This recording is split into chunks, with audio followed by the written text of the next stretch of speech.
안녕하십니까. 여러분 혹시 이 대기업에서 하고 있는 모듈러 주택을 혹시 집에 한번 도입하고 싶다 또는 집에 갖다 놓고 싶다 하는 사람들이 많이 있을 걸로 생각이 됩니다. 그래서 제가 이번에 자이가이스트에서 하고 있는 그 모듈러 주택을 한 동을 지었는데, 거기에 따른 기초공사나 또는 운반, 설치 문제, 데크 작업 문제, 이런 부분을 같이 한번 노하우를 좀 말씀드리고자 합니다. 첫 번째 기초공사입니다. 기초공사는 가장 우리가 이 대기업에서 하고 있는 협력업체의 기초공사 비용 견적을 받았는데, 그 비용이 4천만 원 또는 4,400만 원까지 나왔습니다.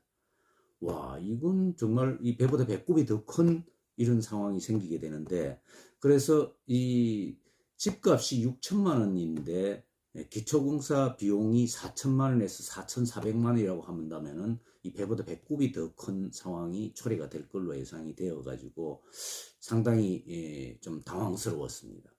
그래서 주변에 알고 있는 동네 주변이나 지역 주변의 지인 업체들에게 요청을 해서 이건 너무하지 않느냐. 그래서 이 부분을 이 견적을 받아봤더니 우선 하는 이야기가 1,500만 원 선에서 1,800만 원 정도인데, 결과적으로 먼저 말씀을 드리면은 저는 총 4천만 원, 4,400만 원 견적을 받은 가운데 지인 업체에게 기초공사를 맡겨서 1,900만 원으로 결론이 났습니다. 이 차이의 원인이 뭐냐? 그럼 4,400만 원, 4천만 원과 1,900만 원, 2천만 원 같으면 반값밖에 안 되는데 왜 이렇게 차이가 나는가 하는 부분의 문제인데, 그죠? 제가 생각할 때는 이 부분이 첫 번째가 협력업체 견적이 바가지가 아니냐? 저는 아니라고 생각합니다. 왜냐하면은 대기업 협력업체에서 견적을 뽑은 부분은 FM대로 있는 비용을 그대로 전부 다 계상을 하는 형태로 되기 때문에, 이게 바가지 요금이 아니라 실제 그 사람들이 와서 발생하는 간접 비용이나 숙박 비용이나 다른 이런 부분들을 포함하면은 그것도 맞겠다 하는 생각이 들었고, 두 번째로는 협력업체는 너무 세분화 전문화되어 있습니다. 기초공사의 반을 차지하는 게 인건비인데, 사람 인건비인데, 예를 들면은 땅 파기를 한다든지 전기 공사를 한다든지 상수도 공사를 한다든지 정화조 공사를 한다든지 데크 공사를, 이 5개를 한꺼번에 할 수 있는 사람이 필요한데, 시골이나 지역 업체에서는 이 부분을 한 조가 같이 하고 있습니다. 근데 대기업에서는 땅 파기하는 사람 따로 부르고 전기 부르고 상수도 부르고 이렇게 하니까 비용이 높아질 수밖에 없다.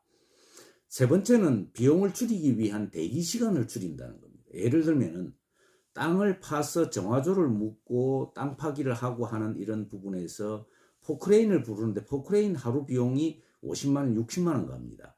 그러면 이걸 불러놓고 대기를 시킬 게 아니라 땅 파기하고 전기, 상수도, 포크레인 모든 이런 부분들을 다 불러놓고 자재와 부품을 다 갖춘 다음에 포크레인을 부른다는 것입니다. 그럼 포크레인 작업은 하루 만에 다 끝내는 그런 형태가 때문에 비용이 줄어드는 거 아닌가 하는 생각이 들고요.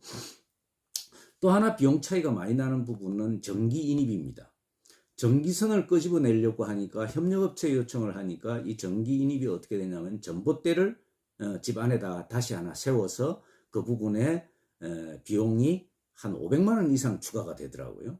그래서 지인 업체에게 이야기를 해서 여기 전봇대를 꼭 세워야 되느냐. 물론 전봇대를 세우면 좋지만은 기존에 있는 다른 집이나 다른 집에서 끌어들이게 되면은 한 50만 원 정도로도 해결할 수 있다라고 이야기를 해서 이 부분을 전체적으로 줄이게 되었고, 두 번째로 이제 운반 설치에 관련되는 부분입니다. 저는 이게 이 자이가이스트라는 이 모듈러 주택이 당진에서 오기 때문에 이 운반 전에 완제품이 들어올 수 있는지 아마 이 저상 크레인이라든지 이런 부분이 미리 확인을 한 걸로 생각이 됩니다. 근데 눈대중으로 대충 되겠지 이렇게 해서는 안 되겠다는 거죠. 저상 크레인이 들어올 수 있는지 또는 90도 각도로 꺾이는 부분에서는 저상 크레인 길이가 10m에서 13m 정도까지 가기 때문에 들어올 수 있는 부분이 상당히 지장이 많았습니다. 저상 크레인은 당진에서 출발해가 10m 이상 이 집 앞이 아니라 집 주변에 들어오는데도 90도 또는 70도 정도 꺾이는 이런 부분에서 상당히 진입이 어려웠던 걸 많이 경험했고, 세 번째는 잔디나 조경 등이 되어 있는 경우에 이 망가질 우려가 많다. 예를 들면은 꽃같이 들어와서 길이 있는데 길이 좁다 보니까 잔디밭 중앙으로 저상 크레인이 한번 이렇게 잔디밭을 다 밟고 들어가서 망가질 우려가 상당히 있다. 그래서 그분들 이야기가, 운전기사 얘기가 잔디밭이 망가져도 좋다는 허락을 한다면 들어가겠다.